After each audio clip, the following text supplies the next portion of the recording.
Albert Einstein has a quote in which he says, everything is energy. And if you want to experience the reality that you desire, all you have to do is match with that energy in order to experience the reality which you want.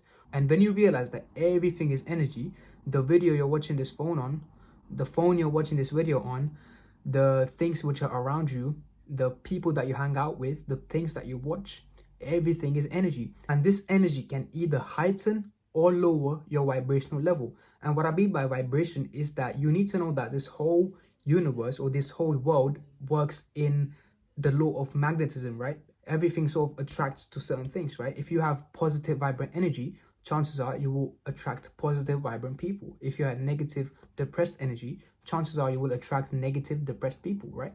And so the same works with the energy that you have.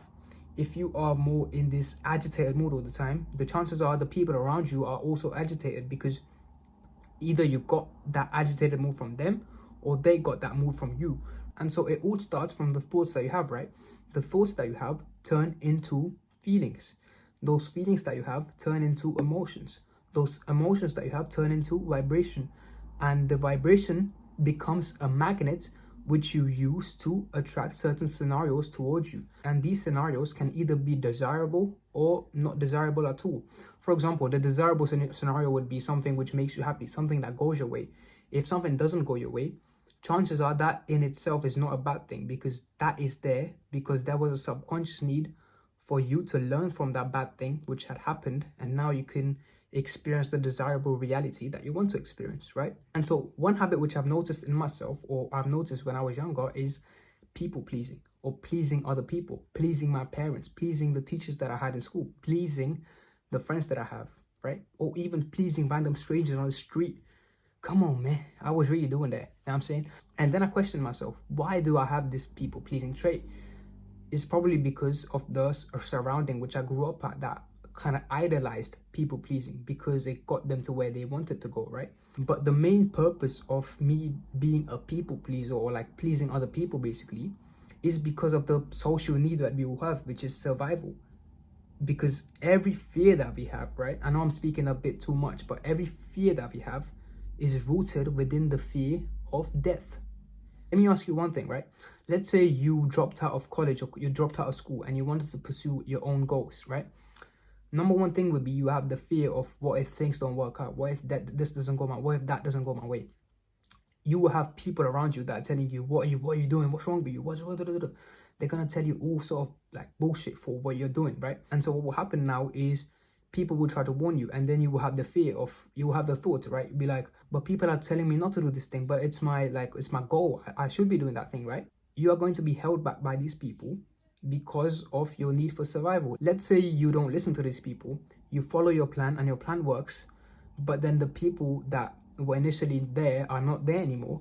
And then biologically, what this signals to your body is, since there's no people and we have an innate desire to be around other people because we are social creatures, since there are no more people anymore that support you and love you and care for your needs, your body will go in this sort of a fight or flight state, because there's no social connection, and that is one of your needs.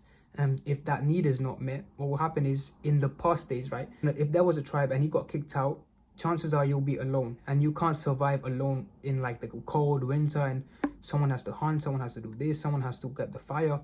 You wouldn't be able to survive alone, right? And so everything is basically attached in that fear of death, because we still have the same sort of brain structure that we had millions of years ago, and this survival feature is still present in our system, right? I need you to realize that you are a being which harnesses immense energy, and what that means is you have the potential to become whatever you can become. You have the potential to become who you want to become, right? And what I mean by that is, whatever you set yourself to achieve, you can achieve that, because you have the potential to achieve it. The only things which will hold you back is your own mind and the people around you, if that is the case, right? But the place where you can start is by looking at your thoughts and what thoughts you have on a daily basis. And when you realize that in part of the cycle of thoughts, feelings, emotions, and vibration, and that vibration immensely attracting things towards you, you can control the first one, which is the thoughts which you have. But first you need to realize that you are not the thoughts which you have, right? It gets kind of more deeper, because you are not the thoughts which you have. And so there needs to be a witnessing of the thoughts which you have, and that is basically meditation. Now, I'm not here to promote like meditation and do this, do that sort of thing. But you need to realize that you need to cultivate a habit of where you're not into your thoughts, but you're just kind of watching your thoughts from afar. Instead of being sucked into your thoughts, you're watching the thoughts from afar and realizing that you are not the thoughts at all. And in this case, what will happen is you will raise in consciousness just because you are watching your thoughts, because then you realize that you are not the thoughts that you have, right? And then you can have the choice to think what you think. You can have the choice to visualize what your future will look like. You can have the choice to plan out the day tomorrow. You can take it day by day. You can plan out, okay, today I'm going to do this, tomorrow I'm going to do that. But infinite. That shit scared me. What's that? Who is there? Oh, it's scaring me, bro. So with that being said, I want you to realize that you are someone that harnesses an immense amount of energy. And so thank you for watching, and I'll see you in the next one.